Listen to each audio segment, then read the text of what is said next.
And today is Valentine's Day Eve. That's right, it's February 13th, the day before the special holiday that I think has been over-commercialized of telling the one that you love them. Now, here's a weird little fact, okay? So, February 14th, supposed to be Valentine's Day, supposed to be the day that you get your sweetie a card and some special present and some flowers, and it just happens to be the one day of the year where flowers are the most expensive because everybody orders flowers. Everybody's like, I gotta send my girl some flowers, man. Otherwise she's gonna be at the office and she's gonna be the only one that don't have flowers, and then she's gonna be like, my man don't love me. Or, I know in today's progressive society you can input anybody's gender into there and it'll equally measure out, but let's not go there. Let's just stick to what Valentine's to me is, okay?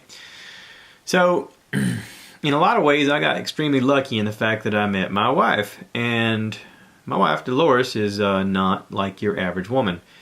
She has goals, okay? Now, with goals means that a lot of times you have something that you look forward to and something that you plan for together as a couple. And you say, listen, this is what I want, okay? All these other little goofy holidays where you're supposed to buy each other a card and you're supposed to buy each other some present that somehow gets to the root of how much you care about them, I don't agree with that. And I thought, wow, you're the one for me, because I don't either. I mean, let's face it.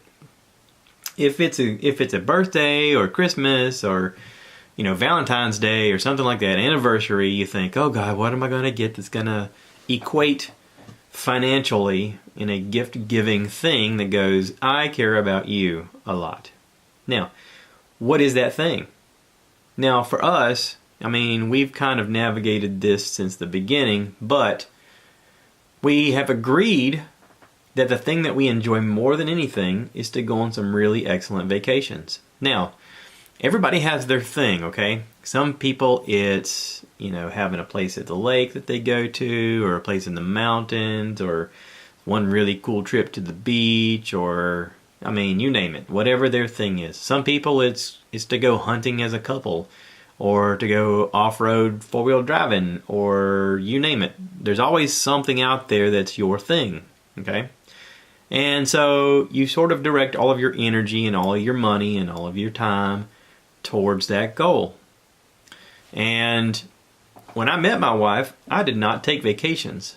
I was a single parent with 2 kids, and I had to save every single vacation day I had for days when they would get sick. Because at school, when they get sick, they call you and say, come pick up your kid. And you have no choice, but you have to drop everything you're doing and go and pick up your kid, especially if you're a single parent.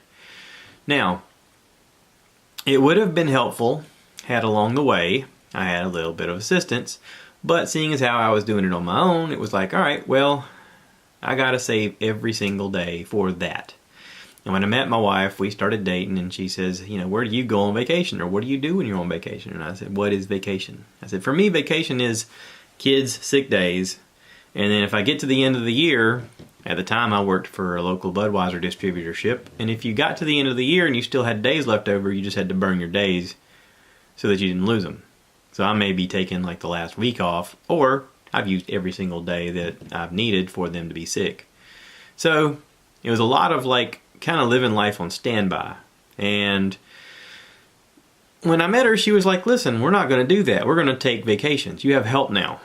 If they're sick, like, we can work together. Plus they're getting older, and they get sick less the older they get. And she was right. So, we took a lot of really excellent vacations. We have gone to Disney quite a bit. We've taken the kids. We've gone on cruises. We've, you name it. We've thought of, wow, let's do that. And I've talked about this on this podcast before about how at a certain point the kids had moved out and we were empty nesters, and we had gotten on the Dave Ramsey plan and paid off like all of our debt except for our house. And we talked about what is a bucket list trip for us. What would be the one trip that we go, man, I really wish I could do this. And it ended up being a trip to Hawaii. And it was one of those things where we were like, listen, like, let's not waste any money. I mean, we talked about this before, but let's not waste any money on Valentine's Day, birthdays, Christmas, holidays, anniversary, none of that crap. let's devote all of our money towards this goal. Let's save up for this goal. And it's one of those things where if you ever want to do a bucket list trip like that, or it doesn't even have to be that, it could be any trip. If you want to do a trip or a holiday or a vacation and you're thinking, I just can't afford that, think about it like this. Go online and book it up to the point that you hit the pay button, okay?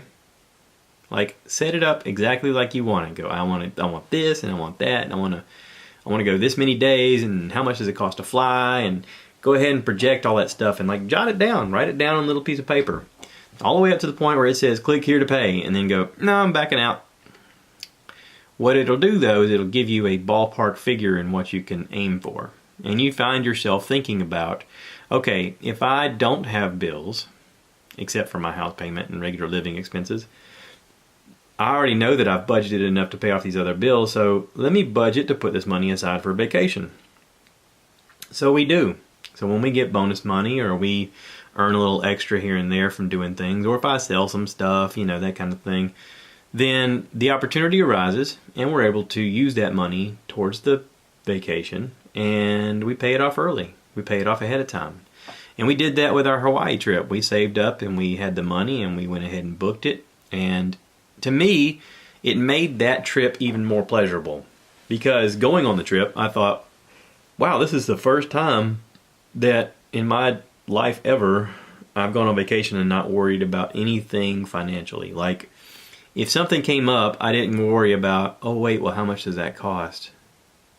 What's it going to take to do this? If we rent that thing, that's just more debt that I'm putting myself in.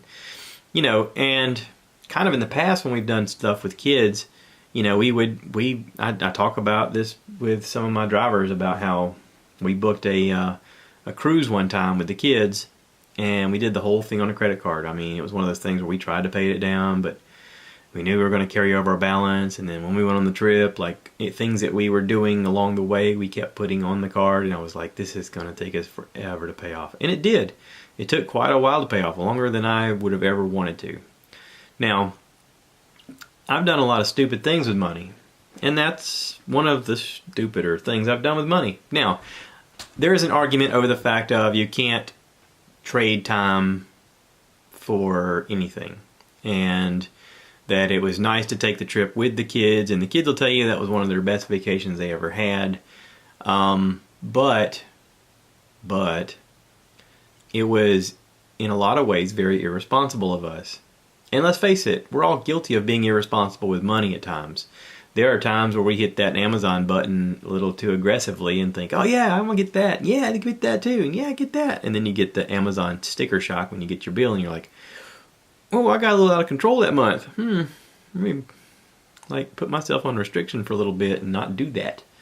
And it's harder to do nowadays. I can just imagine being a young man, and if Amazon was around when I was a young man, I probably would have gotten in more financial trouble than I ever was, because it would have been the option of, there's basically a store open 24 hours a day that you can do shopping on, that really no one's standing over you going, I don't know if I'd hit that button if I were you. And you have to have the discipline as an adult to go, okay, listen, I don't need to spend this money, or I need to be responsible about my budget. I had a conversation recently with somebody who was talking about his budget, and he was saying how he's having a tough time. And I advise everybody who has any kind of trouble with money to talk to Dave, or listen to Dave Ramsey stuff on the internet. Dave Ramsey, DaveRamsey.com is his website. You can go on there, you can listen to free online content where he talks about budgeting on a regular basis. There's a free budgeting tool. You don't have to spend any money. You can listen to his podcast and basically get the gist of everything he's talking about. It is no get-rich-quick scheme. There's no money needed from you to get started. It's all you. He's basically just realizing that, hey, I figured out how to get out of this mess, and I can turn around and teach others how to do it too. And in a lot of ways, he talks about how he feels like this is the way God has made him live his life, so that he can then turn around and help other people. And that makes a lot of sense. This past weekend, I was able to go with my buddy Greg up to see Bert Kreischer in concert, and if you listen to the last episode, you'll hear us talk about it. During that time, my buddy Greg mentioned, hey, one of the things I admire about listening to you or about, talking to you over the years is that you have a very positive spin on things. You tend to look at obstacles as things that can be overcome. There are a lot of people in this world that are sort of down on themselves, and they're sort of constantly looking at the world as, oh, this is terrible and I got no way out of this. And he said, that's not you. That's never been you. You've been the kind of person who's like, all right, well, let's figure it out. And I've sort of had a life of that. I mean, since as far back as I can remember, and I can only attribute that to the people who raised me.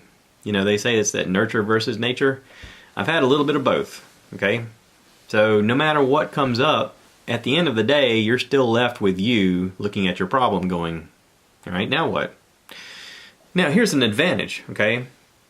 In today's society, 2019, we have the internet, and there's all kinds of free information available. You can go on YouTube, you can go on Dave Ramsey, you can go on all sorts of things to learn how to do stuff that you didn't know how to do. If you want to learn to speak Portuguese, they got free downloaded content that you can download to learn to speak Portuguese. If you want to learn to play the guitar, you can go online, and there are free things online where people are like, all right, you hold your fingers like this, and that's the A. You hold your fingers like this, that's the C. And so on and so forth. You can learn to do auto body repair. You can learn to fix your motor. You can learn to do all sorts of things simply by going on YouTube and typing in how to blah, blah, blah. How to whatever. How to do this, how to do that. I talk openly about the fact that I've learned how to do a lot of things with this podcast based upon what I've watched online. And there are examples where you come across where it's like, that's exactly what I'm using and exactly what I'm doing, and I'm going to follow this, and wow, it worked. Holy cow, I can't believe it worked. And that's rare. I mean, it does happen, but that's rare, especially when it involves technology, because the technology transfers and transforms as time goes on. Okay, there's always a new phone, there's always a new laptop, there's always a new camera, there's always a new, you name it, okay? And sometimes the interfaces are different. Sometimes you'll go online and you'll look up how to do this with my computer, and then someone's got a brand new computer or a very old computer, and they're doing the thing that you wanted to do, but now that option is not available because it's a different program altogether or a different function. I've talked about it on here about how when I went to set all this up with the new microphone and the soundboard, I didn't have the setup that anybody else had on the internet. I didn't have the same computer. I didn't have the microphone jack on the side of the computer. Apple's getting away from having ports, basically. I mean, they're going more and more to cordless everything. So I had to figure out what I could plug into each little thing to make this work. And when I figured it out, I thought, hey, there's no other videos out there. Let me do a how-to video. So I did. I got my little camera, and here's an example. If you're watching the video, you can see me holding up my tiny little camera. This is the tiny one. And I shot my video and put it online, and I was like, here's how you do this with this equipment. Now, if you've got, I don't know, what are there, 7 billion people on the planet? I'm just guesstimating. I have no actual facts. This is stuff I heard. So anyway, if you have 7 billion people on the planet, the chances of other people having the same equipment you have are pretty slim, okay? But just like I got started with this, I used other people's examples of videos on how to hook up mine based on their videos. It wasn't exactly the same, but it was enough that I could figure it out. I got enough information from watching a bunch of different videos to figure it out. The same can be said true about anything in life, whether you want to learn to cook, or whether you want to learn to sew, or whether you want to learn to whatever. Auto body repair, do a budget, book a vacation. Listen, one of the videos that I enjoy watching is if we're going to book a cruise or stay at a hotel down in Disney or something like that, type in the actual information of what you want to look at, and people are making videos, including myself, of where you stayed and what it looks like and how the experience is. I mean, that's one of the things that helps us make the decision whenever we're booking stuff, is we go, hey, I wonder if anybody else has stayed there and what the room actually looks like. I mean, because a lot of times you look at whatever people post on the internet as, oh, here's our new updated rooms, and you're like, oh, that looks nice. And then when you go stay there, it's like, oh, this is terrible. This is not what I expected at all. But if you watch someone's video that they've taken and you go, oh, look, they just made this video like a month or two ago. Oh, okay, I can see how that's laid out. Oh, that's beautiful. Oh, and look, there's the There's the way that's set up. I like that bed. I like that bathroom area.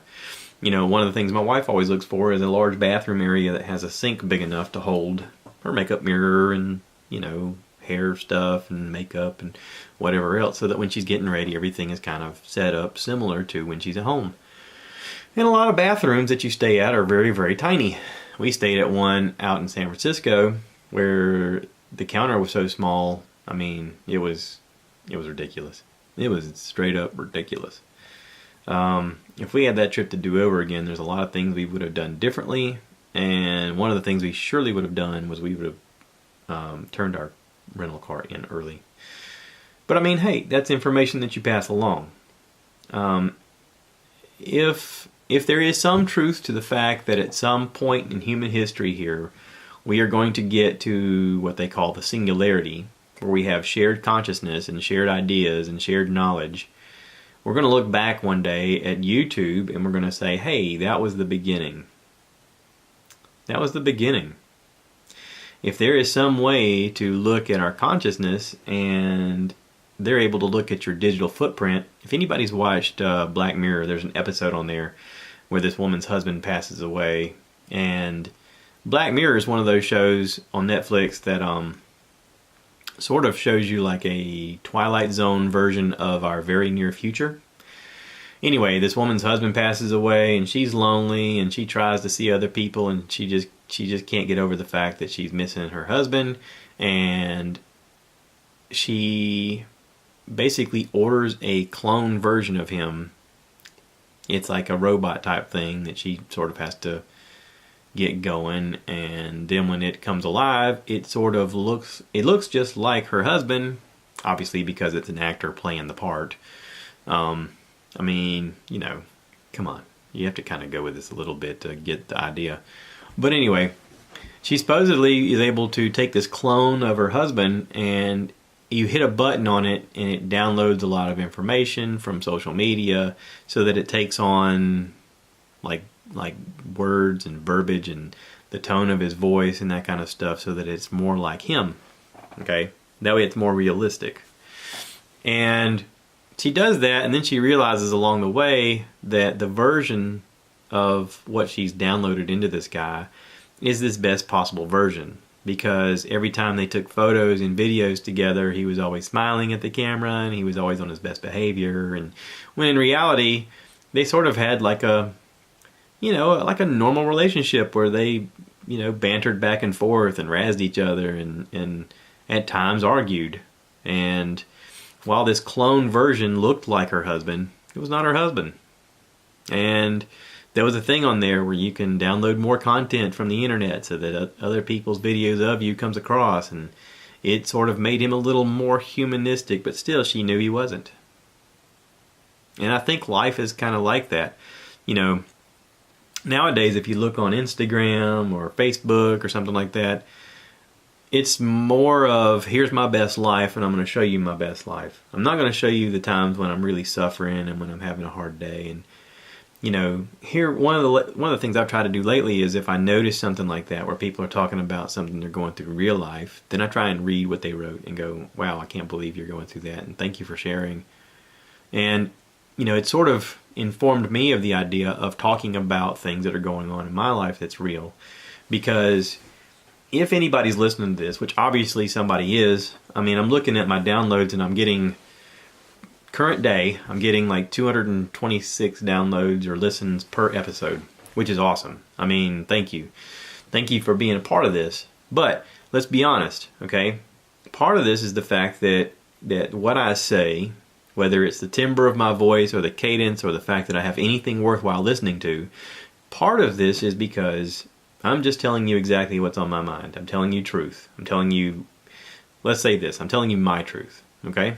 Everybody has truths, and I've talked a little bit about this before. Brian Callen read this in Sapiens, how there are certain truths that are absolute, and then there's certain truths that are lies that we buy into because it's convenient. And I think the example he uses is the We the People of the United States. under one creator have certain unalienable rights, and he was like, just the wordage of under one creator sort of goes in line with the fact that back when it was written, 60% of the United States believed in a monotheistic society, a one God society. And the weird part is that in 2019, is still 60% of the population believes in a one God. And if you're an atheist, you can say you don't believe in anything, or if you're a person who believes in multiple gods or something like that, you still agree that truth, that version of the truth, is the truth that you buy into and the truth that you give power. And so we all buy into our version of the truth, our lie, if you want to say it that way. Let's say that you're someone who doesn't believe in anything and you buy into it and you say, yeah, I believe in that.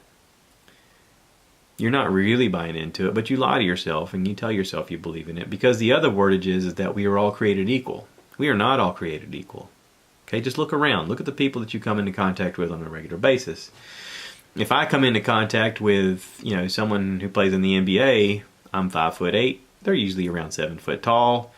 We're not the same. Okay, my wife is 4'11". She and I are not the same. We have different strengths and weaknesses. All of us do. If you look around, all of us have different strengths and weaknesses. But we all buy into the truth, even though it's a lie, that we are all created equal, and thusly given certain inalienable rights. We're not given those rights. That's another lie. We're not given those rights. We agree that we're going to have the civility to have those rights amongst each other and to respect one another. When in fact, a lot of times we don't respect one another.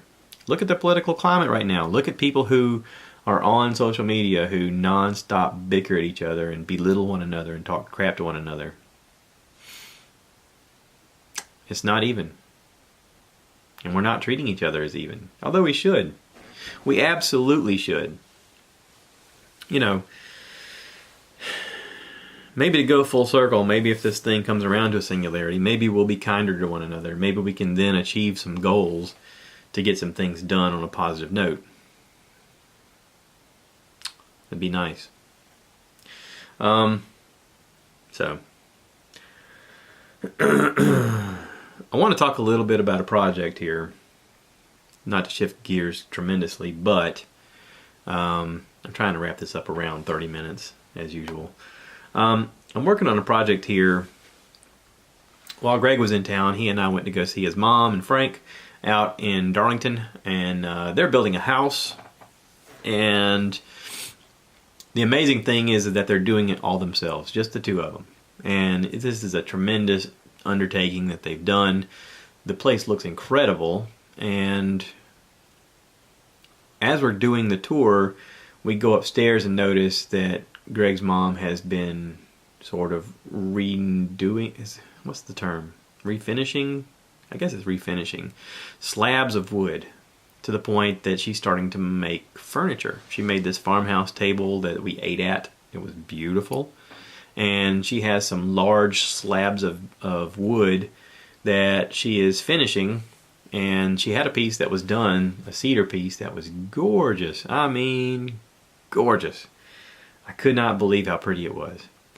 And the more I looked it over and the more I oohed and awed over it, my brain sort of fired all hot. Okay, I had ideas in my head of, wow, wouldn't this be incredible as like a podcast table where I could set up my laptop and hook these microphones on either end, and I could have somebody that I'm interviewing across from me, and we could banter back and forth and have a discussion, and this table would be awesome for that. I mean, this slab of wood, if I could make this slab of wood into a table. And I was asking her, I said, would you be willing to sell any of this wood, or do you know where I could get some more? Because I would definitely buy some. And then that, and also, how do I refinish something like this? So after talking to her and Frank for a while, they sort of just looked through the pile of wood and handed me a very large piece and said, here you go. A very large piece of cedar. And it was beautiful. It had a lot of character to it. And I didn't know what to say. I was just blown away. I was like, well, really? Well, thank you. I mean, I was just like, Holy cow. So, anywho, if you follow me on Instagram, you can see the pictures of how I received the piece, the kind of rough cut condition that it was in to begin with. And I went to Harbor Freight and I bought one of those 7-inch polisher sanders. Hey, if you ever go to Harbor Freight, while you're in the store, look on your phone under Harbor Freight coupons. And you're going to find that on a regular basis, they have like a 20% off coupon that you can just click on it and show them at the front counter, and they'll scan it, and it saves you 20% off whatever it is you're buying. I did that. I bought this sander, and I bought some sanding discs and brought it home and started sanding. I used an 80 grit to start with, which really takes off a lot of wood, but it knocked down all the high sides, and I sanded the bejesus out of it. I mean, I spent hours. It made a huge mess. It turned everything in the garage kind of a reddish color from the cedar. It smelled great because cedar smells good, really good. After I sanded that for quite a while and sort of got the shape that I wanted from it, I then had a mouse sander, a little handheld mouse sander, and I used it kind of going around everything again and rounded the edges up and got everything smooth and made it look really pretty. And then I have sort of a plan to fill in some holes. It's got some gashes or holes in it from some parts of the wood, I guess, that was pitted in a way.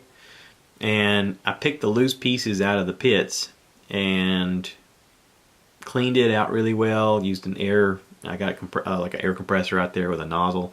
I cleaned those out really well. Got it all smoothed off, and then I used some mineral spirits on it. Mineral spirits kind of soak into the wood. It helps clean it. It helps get out all the extra dust. You know, wiped it down really good, soaked it really good, did both sides. I realized in the process that I have an opening on the top and on the bottom that you can kind of see through. And I thought, okay, if I go to fill this in with something, I'm going to have to tape it up. And I'd watch some videos on YouTube. Again, using YouTube to help figure this out. I went online and watched videos on YouTube of people finishing this type of wood, and I sort of realized what I needed to do. Now, some people will fill in those holes with Bondo or with some of that wood putty stuff. I wanted to see into it. Like, I wanted to visually be able to look into it. And I'm trying this stuff that's a fiberglass resin. It comes in two parts. It's got a large container of liquid, and then it's got a little tube of some hardener. And you're supposed to like mix it in there and then let it dry, and it's, you know, it hardens as it goes. Now, this was meant to use with actual fiberglass, with the fiber. I did not put fiber in it, again, because I wanted to be able to see through it. And I'm just going to let it dry now and do what it's going to do. Again, I've got some video on, you know, I think on Instagram about this, about how I'm doing it. And I am making a YouTube video. That's kind of why I have this tiny camera in my hand, the old Canon G7X Mark II. I've been taking it out to the garage and shooting this with it because it's a little more convenient than taking the big camera. And anyway, I just kind of want to show the progress as it goes along. This resin is going to take quite a while to cure, which is fine. I don't mind waiting at all. I did have to tape it up multiple times because there were more areas where the resin kind of went through and was dripping out of the bottom. But I got that all taken care of. I got the mess cleaned up, and I've got it receiving the resin now. I had one hole in particular where I kept having to refill resin because it kept coming out, and not coming out, but I guess going through it so much that it looked like it was kind of had like a divot, and it was almost dry. And I was like, I don't want you to be dry, I want you to be full. So I just kept filling that hole over and over and over again. And I don't know, we'll see what it looks like. Here we go. So anyway, yeah, we're gonna see what it looks like. Hopefully it'll look really great. I'm gonna let it dry really well, and then once it's dried, I'm gonna go back and sand it smooth. I'm going to probably start off with maybe 180 grit sandpaper, and then from there maybe go to a 240 grit. The higher the number, obviously, the smoother the appearance. But I may not sand it first. I may flip it over and fill in the other side before I ever start sanding. That might be the right thing to do, especially since I've got holes that go all the way through. Maybe if I fill in both sides, then the resin will hold steadier so that when I sand it, it doesn't tear anything up. I don't know. This is all new, but, you know, we're going to see what happens. Hopefully everything will run smoothly. Hopefully this wood will turn out really nice. Hopefully once I'm done sanding it and filling in resin and all that stuff, then I can put on some clear coat urethane. I got a couple of tips from Donna. She was telling me, you know, you want to put, you know, coat on there and then sand it, and then put another coat on there and sand it, and put another coat on there and sand it. Each time you sand it, you're kind of getting a little finer sandpaper. And so yeah, so there's going to be that project going on, and I haven't decided if I'm going to just make one big video and publish it all at the same time, or if I'm going to put videos up of the steps along the way. In a weird way, I kind of feel like I want to do it as one big project, because what tends to happen is when you have a bunch of small videos on a project like that, well, for me personally, is I find that nobody watches them. I have some videos that are step by step on how to do stuff, and literally one video will have like 100 views and one video will have like 9, and the next video's got like 12,000 views, and it's like, why did y'all pick and choose those? Like I had one time about redoing my Moen faucet in the bathroom, and I literally made a video asking the question first to see if anybody had an answer, and then the next couple of videos were me fixing it.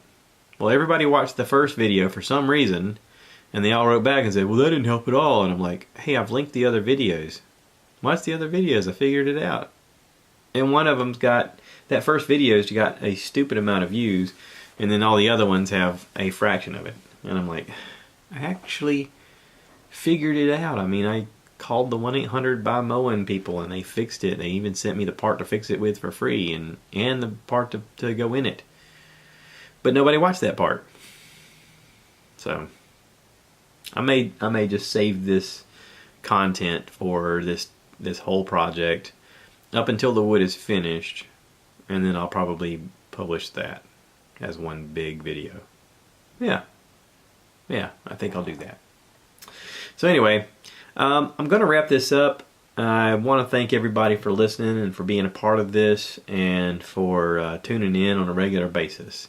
Thank you for everybody for sharing and subscribing, and please continue to do so, and you know, tell your friends, share this. We'll be part of this community. I mean, we're going to grow this a little bit at a time, right? I was really excited to have Greg in here to do a podcast. I've gone back and listened to it, and it turned out really well. So if you haven't heard that one, go check it out. And hopefully I can line up another one here with Byron, and also with Kyle. So more to come in the future. So this is episode 79, and I want to thank you. And if you're watching the video part of this, I'm wearing my Bert Kreischer The Machine shirt in my sweatshirt because it's a little chilly outside. Alright, y'all take care now. We'll talk to you later. Bye now.